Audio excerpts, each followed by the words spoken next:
از بالا بکشینم سر آلیەکی دنیای شەڕ gelek caran em behsa ziyanên canî dikin, ziyanên darayî dikin, yên aborî jî bêguman û me behsa ziyanên jîngehî jî kiriye yê vî şerî ku nîv me li ser derbas wî ye yanî 15 roj. Niha ez ê behsa ziyanên wê ji bo dîroka mirovatiyê bikim. Bi taybetî eger em behsa şûnewaran bikin. Li hemû welatan li cîhana me şûnwar taybetmendiyeka xwe heye û di her şer û pevçûnekê de jî li gor yasayên navdewletî dibe bêne parastin ji ber ku ev dîroka mirovatiyê ye. Rêxistina UNESCO hişyariyê dide derbarê ziyangihandina bi şûnwarên dîrokiyên Îranê. Ev jî ji ber çi? Ji ber şer. Dibêje heta niha ziyan gehiştiye 4 heta 6 şûnwarên ku di lîsta rêxistina wan de heye. Rêveberê navenda şûnwarên cîhaniya UNESCO dilgiraniya xwe jî ya kûrtîne ziman derbarê bandora şer û pevçûnan li ser deverên dîrokî yên Îranê û dibêje Îran xwedî 29 cihên şûnwarî yên tomarkirîne di lîsta mîrata cîhaniya UNESCO de. Ziyan gehiştiye 4 bo 6 ji wan cihên şûnwarî. Tekez dike rêxistina UNESCO hemû cihên coğrafî yên wan deverên dîrokî ji hemû aliyên şerkir reşandiye. Yani ji Amerîka, Îran ji xwe dizane û ji İsraîlê reşandiye. Hemû agehdarin ku divê ev cih, ev şûnwar bi awayekî neyêne armançkirin. Êrîş li ser wan neyê kirin û neyên têkdan. Parastina şûnwarên dîrokî di dema şer de beşeke ji peymanên navdewletî û têkdana wan jî tawaneke şer e li gorî yasayên navdewletî. Baş.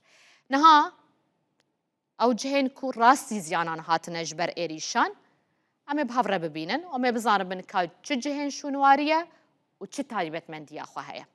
Ji wan şûnwarên dîrokiyên li Rojhilatê Kurdistanê ku ziyan dîtine ji wê derê dest pê dikim bi taybetî keleha Felekul Eflak dibe ku gelek Kurdên ku seredana Rojhilatê Kurdistanê kiribin çûne vê kelehê keleheke kevnar e ya serdema Sasaniyan di sed sala sîyem de hatiye ava kirin. Navçeyeke şûnwariya giring e di lîsta UNESCO de hatiye tomar kirin.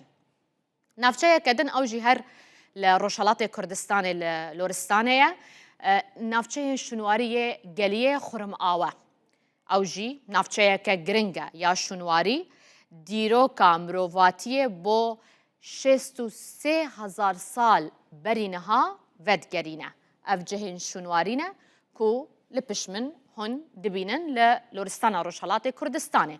Ev du cih li Rojhilatê Kurdistanê rastî ziyanan hatine her du jî di lîsta UNESCO de hatine tomarkirin ku divê bêne parastin.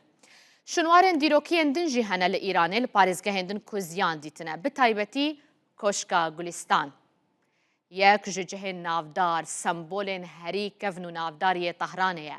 Sala 1500 hatiye ava kirin. Li gorî gotina rêveberê navenda şûnwarên cîhanî, ev Koşka Gulistan ya li Tehrana paytexta Îranê yek ji giringtirîn şûnwarên dîrokî ye. Gelek caran bi Koşka Versaya Fransa jî tê berhevkirin, berawerdikirin.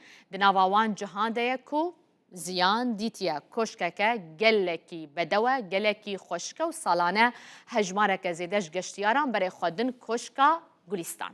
Koşkeke din ya Çilistûn e. Ew jî yek ji giringtirîn navçeyên şûnwariyê Isfahanê ye. Di sed sala hevdan de hatiye avakirin.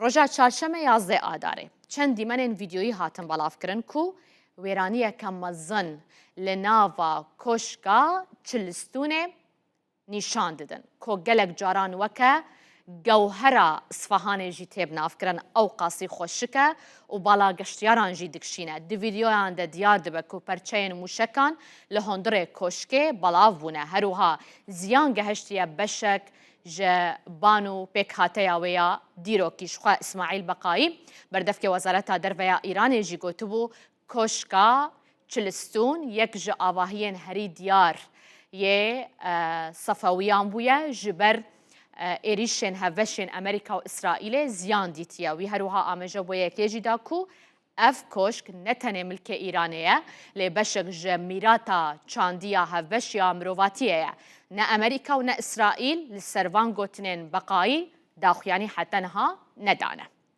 ام بحثا کشکا کدم بکن کشکا علی قاپو اف کشکا جی لأصفهان دکبه نافچه که گرنگیا شنواریه سالا 1588 یا زاینی هاتی آوا کرن اف جی راستی زیانه هاتیه جبر ایریشان نافچه که دن لأصفهان هیا که او جی نافچه که دیروکیه دلیستا یونسکو ده هیا راستی زیانه هاتیه مزگفتا مزن یا اصفهانیه جامعه مزنه مزگفتا هری کفنه یا لپارزگاه اصفهان دیروکا اندزیاریا اسلامی یا 1200 سالان رادخه پیشیا چاوان او جی هاتیه ارمانجگرتنیا جی نافچین در دوراوه لو ما زیان گهشتیه مزگفتا هری کفنار یا لأصفهانه اف دیمنه وینه فوتویا وینه اف مزگفته کو بشکیوه راستی زیانه هاتیه جبر ایریشان